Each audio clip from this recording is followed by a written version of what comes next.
Welcome to a Community Partners interview where we explore the organizations, opportunities, and resources that look to make change in our daily lives. I'm your host, Paige Whitehouse, and you're listening to Voices for Ability Radio, all abilities, all the time. Today I'm joined by Nicole Porter, who is the Public Education Coordinator for Alzheimer's Muskoka. The Alzheimer Society of Muskoka is dedicated to improving the quality of life for individuals living in Muskoka and Parry Sound with Alzheimer's disease and other dementias. Thank you for joining us today, Nicole. Thank you for having me. For our first question today, tell us a bit more about you and what inspired you to work at Alzheimer Muskoka and why work with individuals with disabilities. Well, thank you. I'm the educator, as you've said, with the Alzheimer's Society of Muskoka. So my role focuses on providing education and awareness about dementia to a wide range of individuals. So our community members, caregivers, to healthcare teams and first responders like police officers, firefighters, and even paramedics.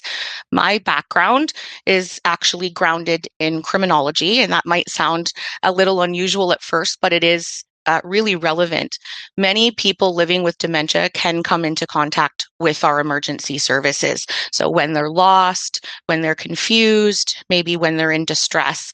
So my role is really about helping those professionals understand dementia so that they can respond in a better way, in a safer way that's more compassionate. What really sort of inspired me to do this work was just seeing how deeply dementia affects not just individuals, but entire families and communities. What I find is that many people feel overwhelmed. They feel unsure of how to respond when someone is living with dementia. And that lack of understanding can really make situations a lot harder than, they need to be. I've been an educator for over 20 years now. And with my background, I've always been interested in how people respond in crisis situations, particularly when we've got vulnerable individuals involved. Dementia is one of those areas where education does make a big difference. So like when people, whether they're healthcare providers or they're caregivers, first responders, understanding what dementia is and how it affects a person's behavior can really help us respond with grace and more patience and confidence. So being able to kind of help create that understanding and that support is really kind of what motivates me to do this work. And while doing some of my research, I saw that you have a couple of services that you have to offer. Can you tell us a little bit more about those services? Sure. At the Alzheimer's Society of Muskoka, we do provide a wide range of programs and services. They are designed to support both the people living with dementia as well as their care partners. One of our core services here is care navigation, where our staff work one-on-one with families to help them understand the diagnosis, to help them plan those next steps, and really connect them to some of the resources that we have in our community. We also offer support groups for caregivers, which is incredibly important because caring for someone with dementia can tend to feel isolating. So these groups do provide a bit of a safe space for those who are going through similar situations. They can share their experiences and learn from others who are going through the same thing. And we also provide education sessions. So like I said earlier, sessions for the public, maybe professionals, EMS, healthcare teams, really to get in there and help increase our understanding of what dementia is and to build more dementia-friendly communities. But at the end of the day, no matter how dementia affects you or your family, your local Alzheimer's Society, whether it's us, Muskoka, Parry Sound, or another society closer to you, they can come in and offer support, individual family support, support groups, like I said. We work with the Medical Alert program as well, which helps identify those who have dementia who have gotten lost, and we assist that way in promoting that for a safe return. We have, as I said, our First Link program. That's our early intervention program. And it gives folks who have dementia and their care partners that direct connection in the community. So just to give you an idea of some of our programs and services, it's pretty extensive. And when you I heard you say resources. Can you tell us a little bit more about what resources you have? Yes, so that's actually a part of the education department. We have a wide range of free resources that are provided for the general community. We also have resources that are geared to healthcare providers and EMS. So these are brochures and other booklets, for example, that we can give out to families and we can give out to community partners. Sometimes it's general dementia related, Dementia 101, what is Alzheimer's, supporting communication, responsive behaviors, that sort of thing. And we also have resources on brain health activities. So specific activities that you can do that have been proven to build your cognitive reserve. So we offer all of that here for free.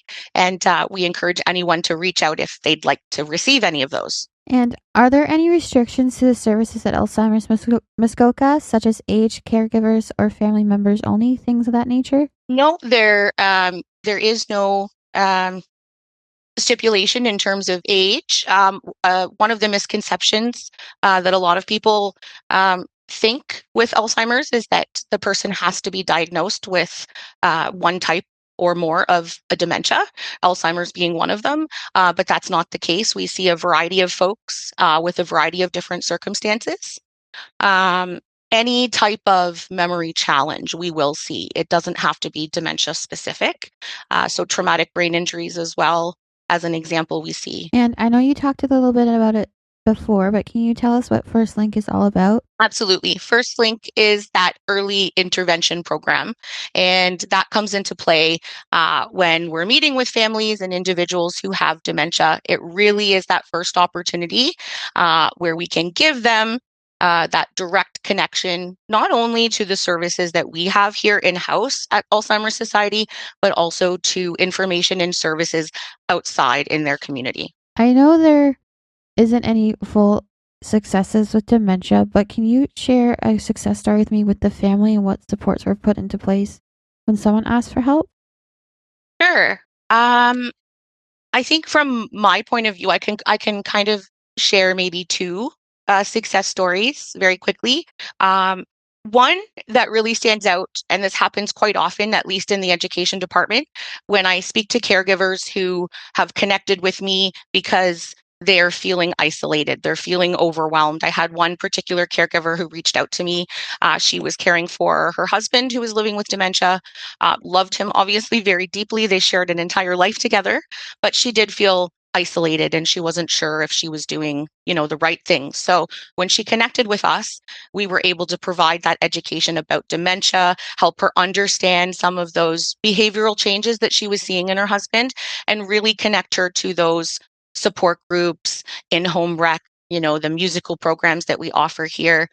Over time, she told us that just having people who really understood what she was going through made the big difference. She felt less alone.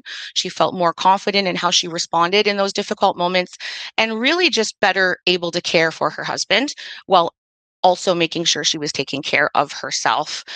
So stories like that remind us how important education and resources are, and support in general for families who are going through that. Another one that kind of fits my role, that's related to first responders. We sometimes see people living with dementia who become disoriented.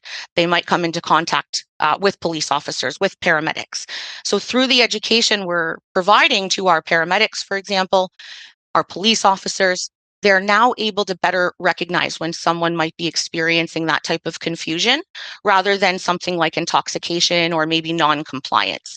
So we've heard from responders who said that training helped them, right? In the moment, it helped them slow down, it helped them adjust their communication, it helped them safely, reconnect with someone in their family. And that kind of understanding and that reconnection with a family member who's lost really does change the outcome. And I know you've talked a bit about it. What kind of training do you give the officers so they understand a little bit more about it? We have specific training that is for specifically police officers, and that's separate to the training we do for paramedics, and separate, of course, for firefighters. But we look at the scenarios that are most common in those types of interactions, and we look at how we can break down for these first responders what dementia is, And then how can they better understand those responsive behaviors, right? Because what behaviors that person is eliciting is really just a response to the damage in the brain that they're experiencing. So if we can provide that training to first responders and, a family member calls police and says, my loved one is missing, they've been gone for X number of hours, when the police show up, for example, they realize that this is not an aggressive situation, that the person does have dementia or there are communication challenges, so that police officers are not showing up um, you know, using use of force. So we want to minimize that and overall support them with communication strategies that help. And I heard you say something about one of your music programs. Can you tell us a little bit more about the music program? Yeah, so music is one of those amazing things. You'll often hear folks who have dementia, when it becomes a little bit more difficult to access that short-term memory, a lot of folks revert back to the long-term memory. And so you'll hear music becomes really important. Folks who have lost that ability to communicate in terms of the short-term memory and the songs they've known more recently, they are still able to go back and access long-term memories in terms of languages that maybe they spoke previously, or even music that they've listened to. And so that can provide some meaningful contact, as well as just a meaningful visit when someone can connect and remember those words from 30, 40 years ago and be able to have that connection with family. So we offer an iPod program to that effect. And are there any events coming up for Alzheimer's Muskoka? Yes, we have actually our biggest event coming up. This is our big walk for Alzheimer's. So I'll highlight that really quick if you don't mind. They are coming up. They help us raise the really important funds that allow us to continue providing these things, our education, our support programs for individuals and families that are affected here in our region. So this year for Muskoka Parry Sound, we have 2 walks actually happening. We have them taking place on May 30th in Bracebridge, and it will be at the Bracebridge Sportsplex. It's on the track at the high school. And then the next day, on the 31st, we're actually hosting a walk in Huntsville. And that day it will be at the soccer field at Conroy Park in Huntsville. So we are encouraging individuals in the community at large really to save those dates and consider joining us. So if you are interested to learn more or register, you can just simply visit our website. And what is the one thing you see happening over and over again to individuals with disabilities that shouldn't be, and how do we stop it? Uh, One thing I see kind of happening over and over again is that people living with dementia are often underestimated, or they're excluded from making decisions involving their life. Sometimes once someone receives a diagnosis, what happens naturally is that people around them begin speaking for them, or they assume that they can no longer participate in those types of conversations or make choices. But a lot of people who live with dementia are still very much capable of expressing their preferences, their feelings, their needs, especially in the early and the middle stages of the progression.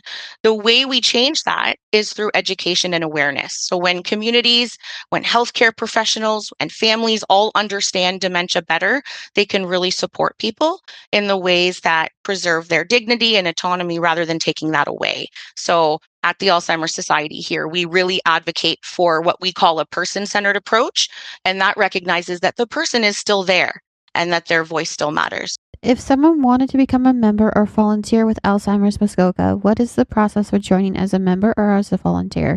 Absolutely. We encourage anyone to reach out to us. There is a bit of a stigma that you have to have a referral from your family doctor, from your physician, but that is not necessarily the case. Right now, our wait list is completely up to date. If you do send in a referral through the physician, which you can, often what happens is we receive it, our first link care navigators take a look at it, and it's put into priority. But since we are up to date, we're encouraging everyone to call. Even when we have a wait list, we always say to folks, try to get over that stigma. It does make it a lot harder for folks to pick up that phone, come in and talk to us and ask for help. But anybody is able to do that. We encourage self-referrals because that, again, is the hard part. Once you pick up that phone and you come in, even if we have a wait list, we typically will put that to the top of the list because they have made that difficult decision to come in and ask for help. And What is the one thing everyone needs to know about Alzheimer's Muskoka? Well, I think a lot of people don't realize that, like I said, the progression is different for everybody. Every case is different. The stigma is a big thing, coming in and asking for help. If you can do that, the earlier the better, because we want to get on this, especially with time being of the essence for this disease. Anyone who is experiencing memory changes, any type of cognitive challenge. It doesn't have to be a diagnosis. Perhaps it's a concern with, some cognitive impairment that maybe you have about yourself or a loved one. Definitely reach out to us. We're here to provide help. We can give you that guidance, that information, and that support at any stage. And if listeners are looking for more information, how can they reach out to you? Definitely, you can always reach us by phone. We are located in Bracebridge. That's where our main office is, but we handle Muskoka, Parry Sound, parts of MacTier, and parts of Almaguin. So we have a large territory, but we are located on Manitoba Street in Bracebridge. So we always encourage, you have a question, come on in and talk to us. Give us a call. Our phone number is 705-645-5621. My extension is 116, or you can always email us with more information. And unfortunately, that's all the time we have today. Thank you for joining us today, Nicole. Would you like to say goodbye to our listeners at home? Thank you so much for having me, and I appreciate the time you had today. You've been listening to a Community Partners interview on Voices for Billy Radio. I'm your host, Paige Whitehouse. Until next time, have a grand day.